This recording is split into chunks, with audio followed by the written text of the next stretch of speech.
waxay lacag siinayaan dad biiraqaatayaala oo doonayo inay saxaafadda ka sheegaan waxaysan u qalmin in lagu sheego داير هذا بدنو هبة بسيه وحتى يهلي دوا وحتى يهلي دوا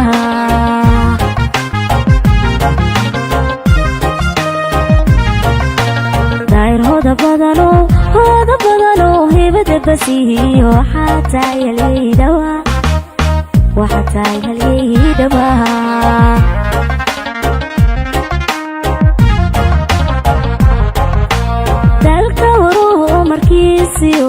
جعلوا شقرنكو صحافتنا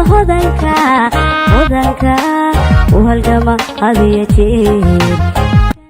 dalka Soomaaliya wuxuu u baahan yahay in la badbaadiyo oo laga badbaadiyo horarka iyo gumayso shaqeeyaasha sheekalkaalka ah sida darteed dadka Soomaalidu waxa la joogaa xilligii ay sameyn lahaayeen kacdoon salmiye oo loo dhan yahay waxyaabaha la yaab kale waxa weeye in xilligaani maamulkii oo horjoogaha ka ah Maxamed Cabdullaahi Farmaajo ay doonayaan inay dhibaato محمد عبد الله فرماجو اللي ويدي مر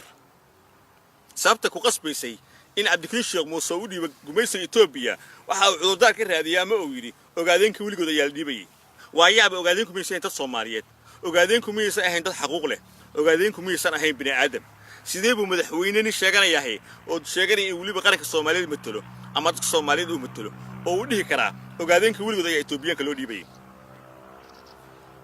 waxaasoo dhan waxa ka sii yaab badan sidee Maxamed Cabdullaahi Farmaajo maanta ilmooga iyo barahiraal u aabulaya isagoo ka careysan in Axmedoobe uu xabsi ku booqday Cabdikariin Sheekh Muuse qalbi dhagax waxa dhacay oo dhan shacabka Soomaaliyeed soo kumay noqon dhabana hays iyo makaag hawa dhab oo sidaas u dhacday laakiin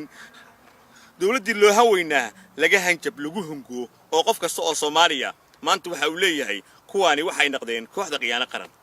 kuwaan waxay noqdeen kooxda nabar ee naxdin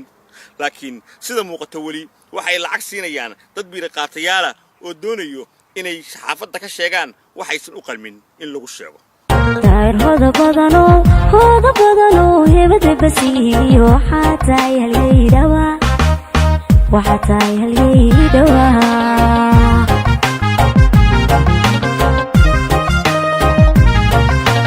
داير هذا بدنو هبة بسيه وحتى يهلي دوا وحتى يهلي دوا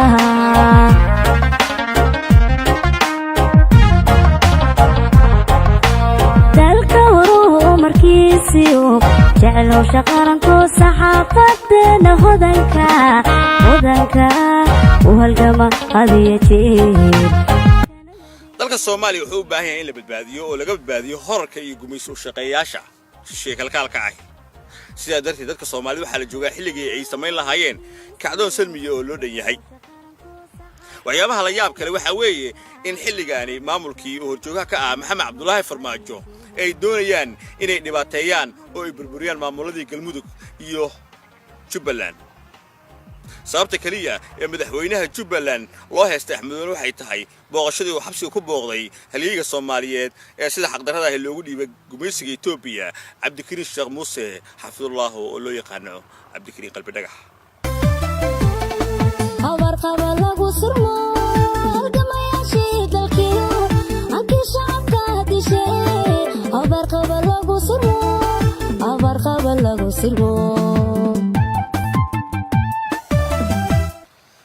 kooxda oo horjoogaha u yahay Maxamed Cabdullaahi Farmaajo waxa ay muqdisho ka wadaan abaabul ay doonayaan inay ku wiiqaan ama ku burburiyaan maamulka Jubbaland waxaana hawsha loo xil saaray waa nin siyaasi oo horay wasiir soo noqday lagu magacaabo Ciilmooge ninkaas oo xil soo noqday wasiirka warfaafinta waxaan la hilmaami karin bulshadu wali hadal haya alaagi soo bayo halkad qalbi dhagax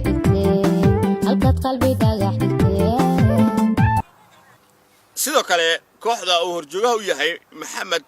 Cabdullaahi Farmaajo waxa ay doonayaan inay abaandulaha ciidanka xoogga dalka Soomaaliya u magacaabaan dagaal oogihii weynaa ee Barre Hiiraale kaas oo isla yihiin ugu yaraan waxa uu weerar ku qaadi karaa maamulka Axmedoobe ee Jubbaland hase yeeshee xeeldheerayaasha arrimaha amniga waxa ay leeyihiin way adkaa doontaa Ciilmooge iyo Barre Hiiraale sida ay ku galaan Jubbaland maadaama Axmedoobe lagu yaqaano inuu yahay nin adag oo dhinaca amniga ku xeel dheer dowladdaani waxa ay dad badan ka sugayeen noqoto dowladdii dalkaani dadka Soomaali baadi lahayd laakiin sida muuqato waa lagu hongoobay oo waxa ay noqotay lamood noqon sawaa maxamed cabdullaahi farmaajo oo maamula ama hogaamiya maamul uu milkii u leeyahay Fahad Yaasiin Xaaji Daahir waxa ay waqtigiisu ku dhameysanayaa inuu qof Soomaaliyeed cadow u dhiibo inuu dad Soomaaliyeed xasuuqo weeraro sida wixii ka dhacay Bariire wixii ka dhacay Jilib wixii ka dhacay Haanta Dheer iyo wixii ka dhacay guriga Cabdiraxmaan Cabshakuur waa dawladul qaadyar oo aanu adkeysan karin mucaaradka weeraha ka soo baxaya waa dawladul qaadyar oo aan adkeysan karin shirka mucaaradka waa dawladul qaadyar oo doonayso in ay dalka ku maamusho comments like iyo propaganda lagu faafiyo baraha bulshada sida Twitter iyo Facebook وسبحانه لغبو وحد كليه سبناه وررك كدهنا وهو عصو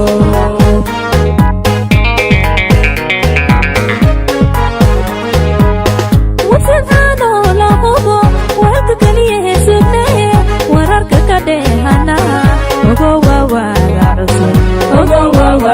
عصو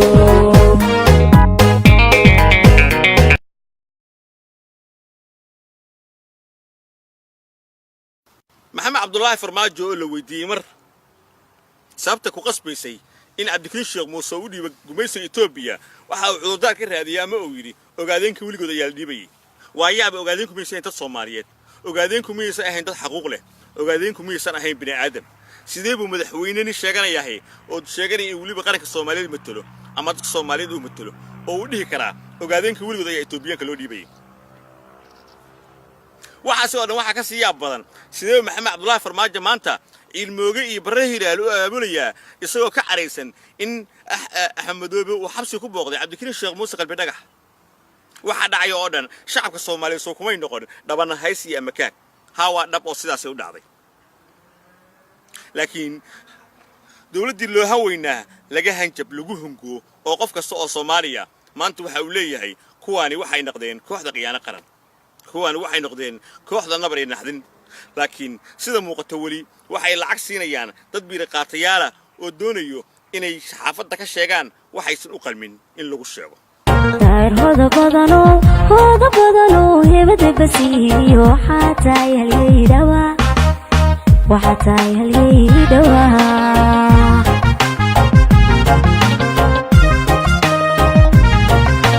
داير هذا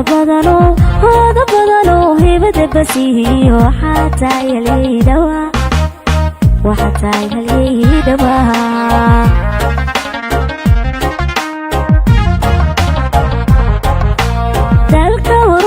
markiisiyo jecelo shaqaranko saxaafadna hodanka u halgama hadiya jeer dalka Soomaaliya wuxuu u baahan yahay in la badbaadiyo oo laga badbaadiyo horarka iyo gumayso shaqeeyaasha sheekalkaalka ah sida darteed dadka Soomaaliyeed waxa la joogaa xilligii ay sameyn lahaayeen kacdoon salmiye oo loo dhan yahay waxyaabaha la yaab kale waxa weeye in xilligaani maamulkii oo horjoogaha ka ah Maxamed Cabdullaahi Farmaajo ay doonayaan inay dhibaateeyaan oo ay burburiyaan maamuladii Galmudug iyo Jubbaland sababta kaliya ee madaxweynaha Jubbaland loo heystay Axmedoobe waxay tahay booqashadii uu xabsiga ku booqday halyeeyga Soomaaliyeed ee sida xaqdarrada ah loogu dhiibay gumaysiga Itoobiya Cabdikariin Sheekh Muuse xafidullah oo loo yaqaano Cabdikariin qalbi dhagax abar qaba lagu sirmo halgamayaashii dalkiyo halkii shacabka dishay abar qaba lagu sirmo